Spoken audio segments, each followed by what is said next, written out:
Now, delegates at Okaikoi South constituency of the NPP have vowed to block the conduct of the election if names of qualified delegates are not included in the register. The delegates are alleging that over 430 names have been deleted from the register. Some of them have been speaking to JoyNews. We are not ready. We are not ready in the sense that after the police station elections and that of the coordinators, at least Abon should be ready for aspirants to know the delegates that are coming to vote. And so they can tell them what they can do for the constituency and the party. At the end of the day, the Abon didn't come. And then we agreed that what we agreed on, the delegates that we agreed that they are the delegates, the new Abon that came, about 400 people have been taken away out of the Abon. And so it means that even the aspirants, those that they went around to campaign to call them, give them transport, to lead them somewhere and speak to them, they are not even going to vote again. And so even the aspirants are even saying that the election committee has even caused financial loss to them. But they spend on people that are not delegates. And so this morning when they got here, those 400 people are here, you can see them. So 400 names have been deleted from the album. They have been replaced. Replaced. When some of them we don't even know them, we don't even see them in the constituency. And so you realize they are demanding that for them they don't allow the elections to happen because what we are doing is not right. And so the calls were coming. I was not here, but the calls. So they are asking for a hold on today's election. Yes, today's election, so that we go back and do the right thing. Because the Abon, the one we are on, is not what is being presented yesterday to us. And so that is their demand. We should go back and do the right thing and find another way. For me, I believe in peace, and I believe that breaking the eight, I need everybody. I need everybody. As the first vice chairman of the constituency, my number one priority is to make sure that there's peace and that everybody will be happy. I will not be a victim to a situation where it is not going to appease the constituency. I will make sure that I do the right thing. So the right thing is that their demand is correct. I've seen the album myself, and I realize that some of them, their name truly has been taken up. And so I believe that their demand is right. So you call off the elections today? For me, I believe that the elections it shouldn't happen. Because if it happened, then as first vice chairman, I'm not being truthful to my party. I will want to break the age in 2024, and I need everybody collectively. So these names that have been replaced, who are they? Are they members of the party? Are they delegates? Who are they? These 400 names that have been replaced by the original names that you claim? Yeah, so it means that they are not delegates, but their pictures and names have been put into the new album that came out. So they have taken the old delegates out, replacing them with new ones. But what are the suspicions, sir? What do you suspect could those who prepare the election committee, right, including the IT people who did the election, the album, I believe that something has happened. So because without that, we agree that this is the album we are going to do. So why the change? And so when you go around and you speak to zones as a leader of the constituency, telling them that you are in the album, after we have done everything, you are there. And then a day to election, the album has come out, and those that you promised them, that you assure them that they are delegates, today they are no more delegates. I believe that for me, I will not be a party to a system that has failed. This man can't. Me quiet exhibition. No, I born a band. I'm quiet exhibition. We call me Dini. As we are still maintain. Some minimum someone take bro for maintain. I'm a man. I'm see, I got the word maintain and retain. That's someone tells you. I'm a man. And you say, "Mo ye dem within them is that then I'm there." Me fighting for my right. Me mama to abano and watch now. Mama to aban. David, mama to. Unless I'm the older one, already I tell you to a court. And the Zoma Buko to Mata, this one Kuya. This one Mukuya in your constituency. So Buko to Maraso, Abatobana constituency. Ombakuya in our constituency. I see. Mammy, Okahobi. Me patron. We are also your delegates. We didn't register him. Me patron. There be me din. Omo year free. Daddy be over my year. Omo year free. There ni pa 413. Me a delegate. My year Juma constituency have more than 20 years. Me too about polling station, Prince of Peace hand. Okay, Latif region. By the Bayer voting, almost some maintain all delegates in they maintain it. Now, the new ones, Latin like how if you read and you know, I'm maintaining area if necessary. I'm any place any I both said to you. I've been so and run at 8 o'clock. Any penny for ya, I'm on the region. I'm about 430 feet. Make a movie. Young penny, and some say I had your party for years. Only will be a 7 injection. I think no approach. The injection to percent assume the bar. On your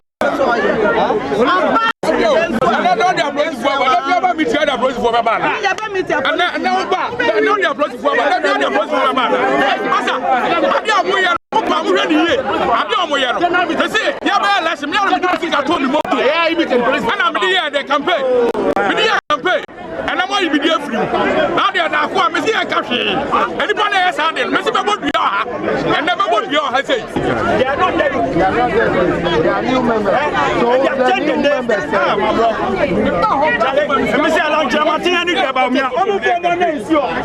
As you can see the gate is now fully opened, and this will pave way for the conduct of the election. The divisional commander is here. This is the man who is in charge of this election. I saw your reaction with the delegates. Basically, what has been the major problem for you this morning as far as this election is concerned, sir? They are raising issues of the election coming on Saturday and not today, and that some people's name have been removed from the register. And then they went on to also say that they've taken the matter to court and there is injunction. And what I was trying to tell them is that if they have injunction and they go ahead, the party goes ahead to conduct the election, they have every right to go and cite the party for contempt. This was earlier in the day in Okaikoi South constituency. As you know earlier, the election has started there. We'll go there. But for now, let's take you to Ashanti Region and speak to Nana Yaojuma, where we hear there are chaos in the Subin constituency because some aspirants for executive positions in the MPP have also moved to stop the election. They accuse the party's leadership of breaching internal processes to hold delegates conference. Meanwhile, there is heavy police deployment on the ground. Some heavily built men are also parading the polling center. My colleague Nana Yaojima joins us live with more. Nana, good morning. What can you report from your end? So not long ago, about an hour ago, the election started. A number of the electorates are here, and when the polling station of these electorates are mentioned, they come out queue and ensure that go through the process. When they see their names in the albums, they are given the nod to go ahead and cast their ballot. As you can see, there is heavy police presence here at the premises, some wielding guns. The district commander himself is on the ground to ensure that peace is maintained. Before we had such a calm atmosphere, the aspirants, some of them had come here to register their displeasure about what is happening. According to them, they were not given the albums, that's the voter register, ahead of this election. So they do not have any document to guide them campaign. So because of that, they came here and requested that before they allow the election happen, they are giving the albums or the voter register to go ahead, look at them and get those who will be casting their ballot today and be able to campaign or talk to these people. But unfortunately, this didn't come through. So there are some people who are part of the aspirants or who are supposed to be on the ballot papers, but from what we've been gathering, their names are not on the ballot papers, so they are concerned about what is happening here. But at the moment, calm has been restored. The election is ongoing, but there are some people who think they've been cheated by the process. Now, in the Okaikoi South, we know there were some arrests before the election was able to start. Was that the case where you are, or it was different? And if it was, what really happened before there could be come for the election to start? So at Subin, there were no arrests. The police had to step in, talk to all the agitated persons and have a meeting with them before the elections started. So I don't know, or I'm unable to give the reasons what or how the issues were resolved, but there are still some people who are agitated, but the election is ongoing. Some of the aspirants, though, are not happy with the process. They are here witnessing the whole process. Have they been pointing accusing fingers at anybody aside the leadership of the party? Those who are aggrieved? The people that I've been speaking to have not been specific, but the Subin constituency is one of the constituencies in Ashanti region that have come under a lot of attacks. Before this election, even before the previous election, that's the general election, the MP or the delegate conference that's under which they elected the members of parliament, that's the aspirants for the party in 2020, there were a lot of issues between Mr. The incumbent member of parliament and also some of the persons who were aspiring to contest him in that election, and that election ended up in court. So it should tell you that there are a lot of issues in the Subin NPP already. The Subin constituency is divided between the incumbent MP and also some aspirants or some persons who aspire to be MPs in the future. All right, Nana Ajman, thank you very much for joining us. Let's now go to Okaikoi South, where my colleague Parker was and is standing by. Parker, what more can you report from your end? Great. Currently, the voting is underway.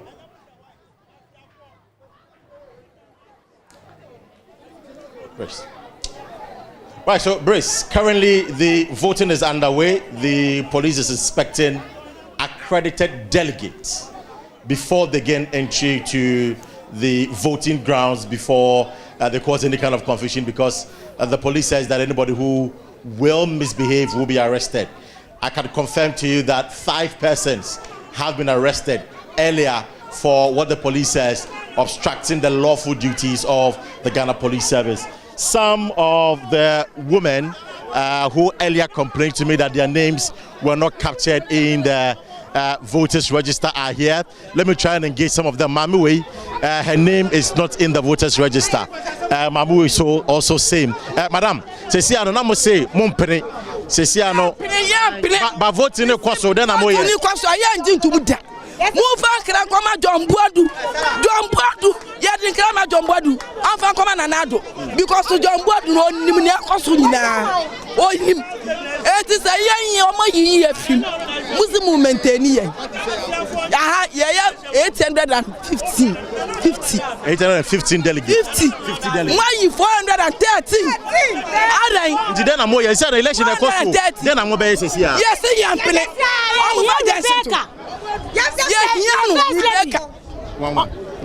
Rebecca, because I know your back. For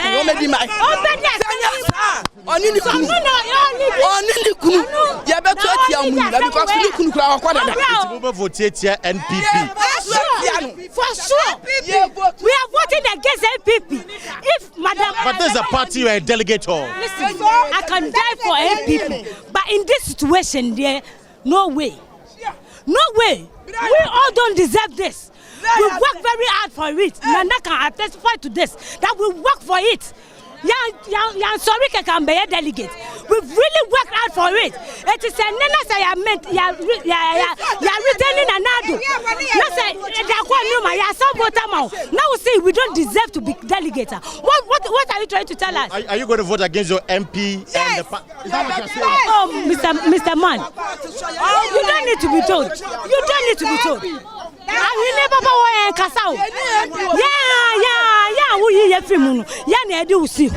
So if today you've got the guts, say obey you. Yes, we obey you. It's as simple as that. Madam, you also have the same situation. My sister Kunu, Otia Kente, organizer, Okaikoi South. Only Abonio, and what's a moodinty? A police for Bono, Oma Bono, Yenny baby Otia Kente. All because so fight my delegates. Say all fight my ninti. Oma Bono, Yenny baby on nam. It's Yaden Kraman and Nado. And then a pan say, so yate, the milk no crack Otia Kente. They win in a crab a child and no Muda. So essentially what these women are saying is that they are legitimate delegates within the Okaikoi constituency, within the Okaikoi sub constituency. They were promised that their names were going to be captured in the register for them to participate in this election. Unfortunately, their names have not been captured, but there's an assurance from them that because they've been disenfranchised, they will equally ensure that the MP for the area, Dakwa Newman, and of course the governing NPP seeking to break the 8 will not be possible because they are voting against the candidates and equally voting against the party during the general election because they believe they've been cheated, they believe they've been unfairly treated, and they don't deserve that. And so what they are going to do in return is to punish the party, punish the MP for what they've done to these delegates. So these are some of the concerns they've raised. Initially, they made the point that they're going to block the election, but of course, with the police intervention and all of that, now the election is underway. They have decided not to resort to the courts, but rather use their thumb to punish the NP and equally punish the governing party. So that is the situation here. The aggrieved delegates who have gathered here, of course, they have about 850 delegates here within the constituency. 413, according to them, have been replaced, and is a situation they haven't taken lightly at all. So this has been their position going forward, that in the general election, both the NP and the governing NPP will be voted against. This will make it difficult for the NPP to achieve its dream of breaking the 8 in 2024. All right, thank you very much, Parker. There. Now let's move on to the Director of Elections for the New Patriotic Party, Evans Nimakon, who's joined us live on the line now. Okay, so when we do get Mr. Nimakon, there are some other conversations that we need to have there. We'll take a quick break here. We will return with more stories here on the Joy News desk.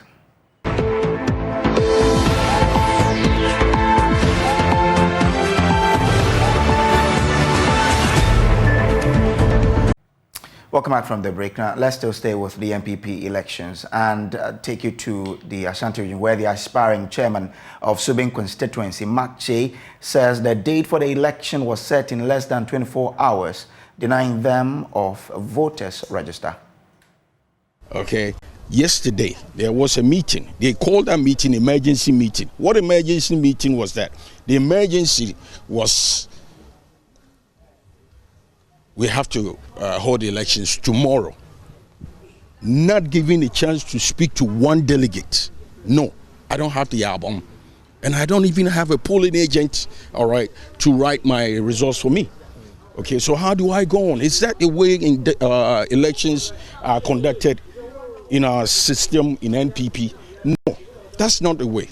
So let's take you back to the Okaikoi South, where we hear some more development are taking place there. We hear the police still clashing with the delegate there. My colleague Parker Wilson has joined us again with some details there. Parker, what more can you report? All right, so we'll go back to speak to my colleague Parker shortly. But before, let's look at this. Not the election. They have every right to go and cite the party for contempt. If some people's name have been removed from the register as they are alleging, that is also a basis for them to go to court and, you know, channel their grievances. At the end of the day, we are not expecting them to be physical or obstruct anybody who is coming to cast his or her vote. And the police, as the police, we are here to maintain law and order, period. But I have heard some of them saying that this election will not come on. Whether you're here or not, they will block this election because their names have been taken off. We are here, as I said, to maintain law and order. And therefore, if anybody thinks he is too big, we are here. We'll see who is big, and at the end of the day, who will be able to maintain law and order so far as this election is concerned. You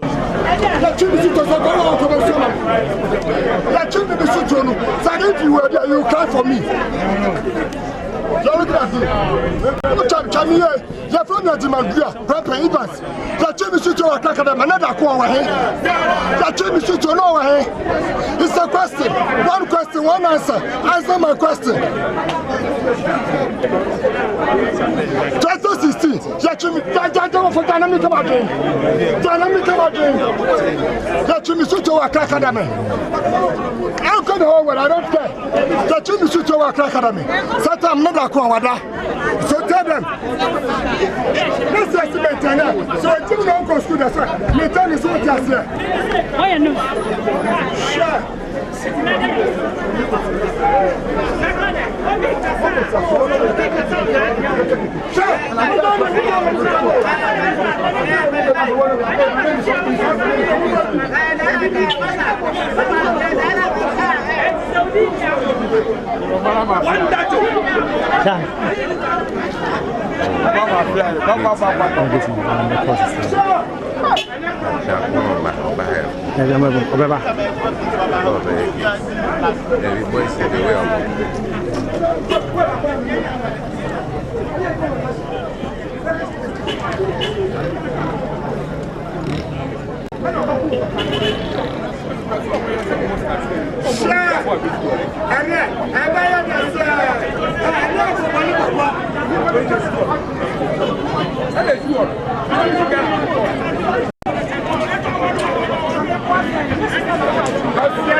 Okay, live.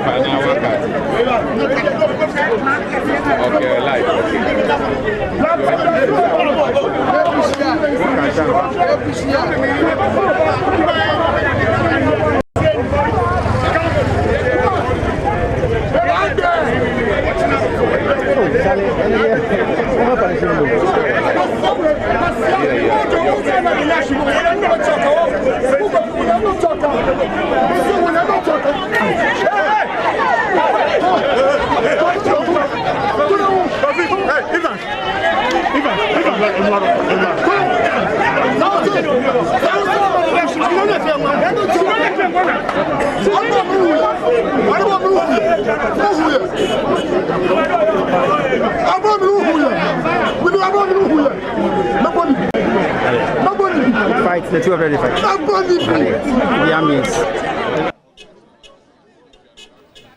Interesting things there. Meanwhile, a multi-faith network of both Christian and Muslim faith traditions, Faith in Ghana Alliance, has attributed political destabilization in the West African region to youth unemployment. Speaking at a national meeting, the national coordinator of the group, Samuel Zan Akologo, noted that youth unemployment is a social threat. Mausi Numon has more in the following report.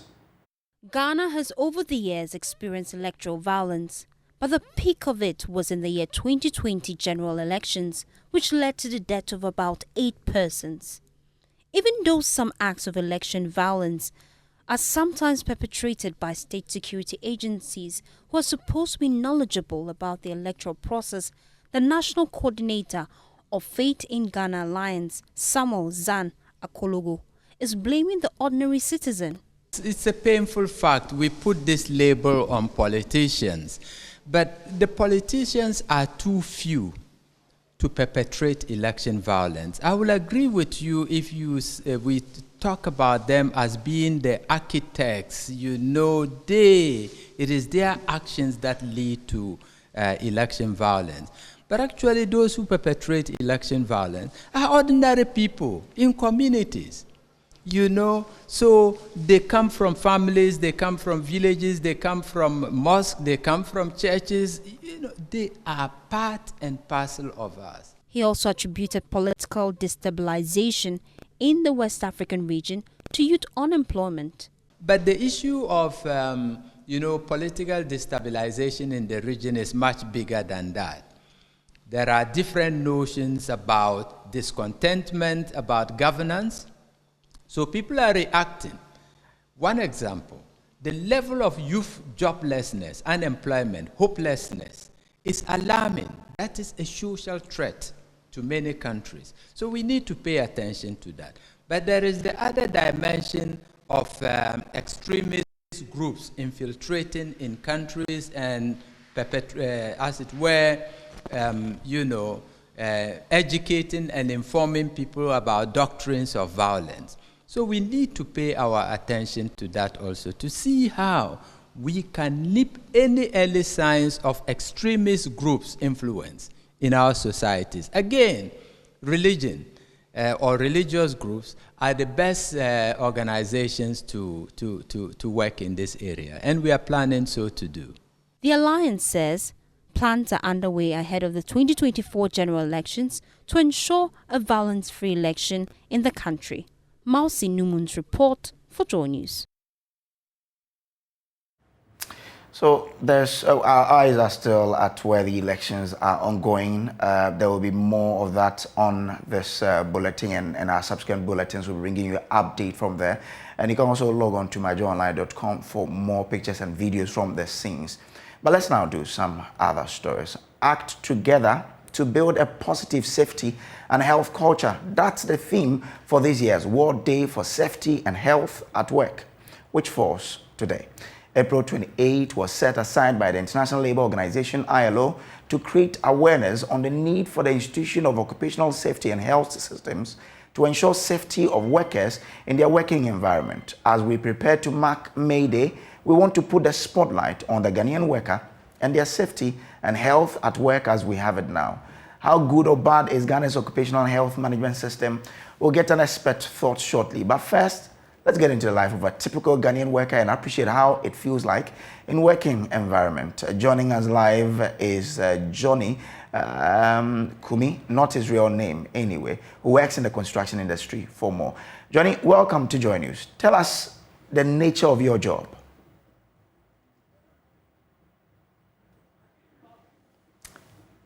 Hello, Johnny. Tell us the nature of your job, the nature of the job you do currently. Okay, I'm a supervisor and I supervise a constructional company. And there are a whole lot of challenges we're facing. And as you know,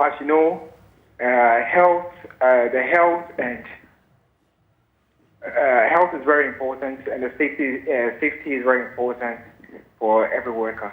But I think when it comes to safety in Ghana, especially most constructional areas, safety is very poor, and I think with gloves, safety boots, sometimes we have to give pressure, or someone has to get hit. So Johnny, I want to understand what the situation is like in your company, where you work. Company. Yeah. Okay. In my company, safety is a problem. Safety is a very big problem. With boots and with gloves, you see, with construction, we need boots for safety of our foot, and we need some gloves too as well to protect our hands. But most of the times we don't have them, unless someone gets hit before they try to bring it up. How long has this persisted? Oh, it's been years. But when I came over to the company and was elected as a supervisor, According to the workers who have been there, they have never received any gloves, safety boots before. But I put on some pressure on them, and I had to get hurt myself to scare them. I can take them on. Before they rushed and bought some safety boots and gloves. What injury did you have before they were able to do that? I had a towel fell up, so I had a cut on my hand. So I always go to the management and be like, the workers need gloves. We always need gloves, but they don't pay attention. So, how serious was that injury, and what was the reaction of your company? How were you treated? Oh, it was very quick. With me, they know how I am. I don't know whether they were scared I was going to do something crazy or something like that. Because I always be like, if something happens to me, it won't be good. You understand? I mostly say that because we need safety staff. And even with this first aid box, I had to fight. Someone had to get hurt before they buy. I put pressure. So if I wasn't around, let's say there will be nothing like that. People get hurt every day and night. Interesting. How has your injury affected your daily activities in this company? Okay, it wasn't a deep cut though, but it was kind of normal. Okay. But it's okay. It's okay. Apart from you, has anybody else also sustained an injury which probably is even more dangerous than yours? Oh yeah, but I think it was a cut, the same cut, but it was a bit dangerous. It was a bit dangerous, but they still didn't pay attention till I had that issue. Yeah. So I had my cut.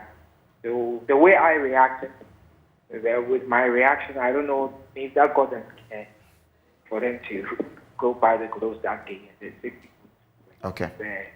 Yeah. Okay. All right. But before I let you go, if you are being fair or critical of what is pertaining in your company, how would you describe the safety environment of this company you work in? Okay. With the safety, for now, I think it's getting better because I'm involved and I make sure everyone puts on their gloves with their boots. Okay. So that, because I do care about them too as well because we are all people, we are all one people. All right. And if one person gets hurt, it affects us all. Johnny, thank you very much for joining us. Let's now move to Head of Department Social Protection, Occupational Safety, Health and Environment at the Trades Union Congress, Ghana, Nadia Teresa Abuga, who joins us live with more. Good morning, madam, for your time. How good or bad is Ghana's occupational health management system? Thank you very much for hosting us and bringing me in at this point where we are celebrating Occupational Health and Safety Day, which is today, 28th April 2022.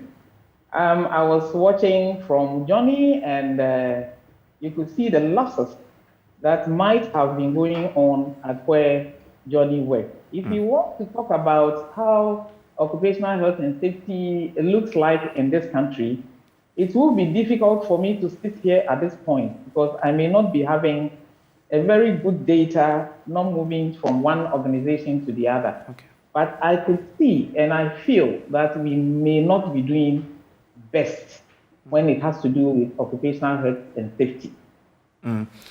Now, what are some of the cases that you probably have even heard, and how serious were they? And some of the cases that comes, Johnny's one is not out of place. It's one of the cases you can have. We have cases where, especially given the construction sector, where people are working without proper prescribed protective equipment. Using a boot doesn't mean every boot is a boot. There should be a specific boot for a specific kind of work and a specific helmet for a specific kind of work you are going to do. Now, you can have some of the areas where workers' hands are being chopped off to an extent that some may be leading to even death. Some become incapacitated. And if you want to look at the compensation aspect of this country, it's very woeful, inadequate. You can lose your limb and they will use your salary as a base. And of course, we all know the salary situation of this country. They will use your salary as a base for the calculation. So when you were asking Johnny, to what extent has his injury affected him? He may not know for now, because to him, he has been able to get healed and is going about his daily work. But who knows in future? Probably Johnny is a young guy. As we grow up, you know, our limbs and our frameworks become weaker. Yeah. It is there that Johnny will begin to feel the kind of accident he had, which is having a reflection of his older age. So a lot of cases, people are losing their sight, some cannot walk properly, and some are losing even their speech. So these are some of the issues that come to us in our offices. What do you think is contributing to this, where safety at the workplace is not a major concern for a lot of management in this country?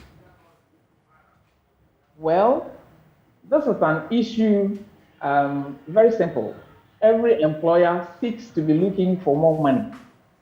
And you know, preventive measures are as equally expensive. So in order for them to swerve some of these things to make a lot of money, why not? They will. And they are also preying on the vulnerability of the system in terms of unemployment. They are also playing on the vulnerability of people who are a bit ignorant about some of the laws that we have. Because in the Constitution, we have Article 1 that states categorically that workers must work under safe conditions.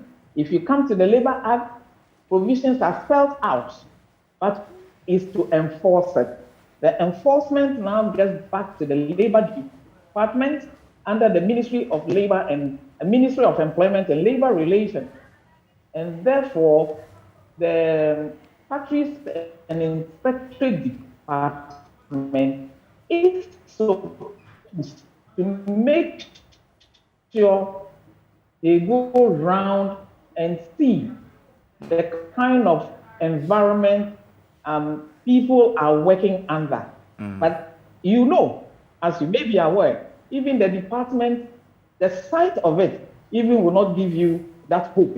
So it's like the vulnerability of people, the ignorance of people, employers want to make cash in, and that is why our...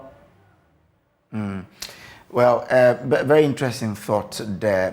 There's more to talk about that inspectorate division, but you've spoken about probably under-resourcing could be a factor why they are not able to effectively perform their functions. Yeah. But what exactly are we asking for on behalf of Labour on this year's commemoration? What we are asking for, sorry, I think I'm having some breaks. And it's okay. You're okay. Can you please repeat what you said? Now, I was asking what exactly we're asking for on behalf of Labour on this year's commemoration. Can you hear me? I can perfectly, ma. Yeah. Okay, what exactly we are asking for now is, one, to make sure that our occupational safety and health bill that has been on the drawing board since 2017 is given the needed priority so that it is passed into law for us to be able to have the needed systems in place to be able to work under safe environment. Then two, to resource the Labor Department, including the Inspectorate Department, and also offer a review of the compensation system we have in this country. So these are the things we are asking for on this day. And this will help us to make safe and healthy work a fundamental right. And just a quick look, the International Labour Organization, looking at the nature of countries refusing or in a way not adhering to occupational health and safety, is pushing to have occupational health and safety as a fundamental right. which will then mandate all member states to have systems in place to make sure occupational health and safety is brought to the front burner. Okay. Nadia Therizabuga, I'm grateful to you for joining us here. Now, we have posted a question about this on our Facebook page. Kindly go there and let's hear from you, your thought about safety at your workplace. Now, moving on to other stories. KNUST student developed device to detect water quality. Now, 3 undergraduate students from the Kwame Nkrumah University of Science and Technology have developed a cheaper system to predict the quality of water. The system, known as WaterBit, leverages artificial intelligence to know the safety of water for human usage. Love FM's Kwesi Deborah speaks with the developers for Tech Thursday. Team comprises Esther Bwajua Bankwa and Martha Sinam Kekeli Demenya from the Computer Science Department and Gladys Obobi from the Biomedical Engineering Department. According to the developers, their focus was to offer solutions to problems in Africa, particularly SDG Goal 6, that's clean water and sanitation. They indicated that their concept was based on how the properties of water are affected when there are a high number of pollutants. These properties include pH, conductivity, dissolved oxygen concentration, biological oxygen demand, and mineral concentration. These properties can be used to determine the quality of water and hence can be used to classify the safety of water for drinking. WaterBit is basically to solve, water quality problems. And one would ask, why is that necessary? You see, these days, a lot of water bodies have been polluted because of, our own human activities, such as mining and using, dangerous stuff for fishing.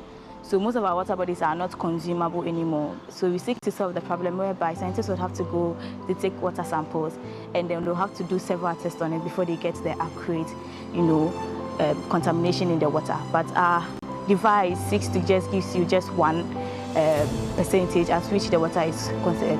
Application does one thing.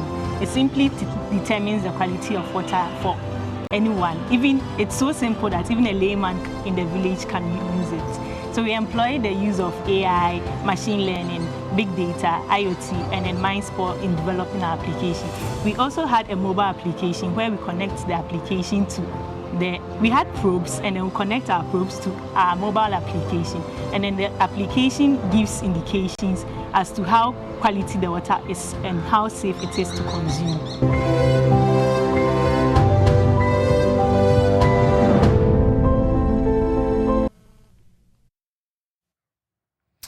That's an incredible story there. But we'll break for sports before we wrap up today's bulletin. Stay on.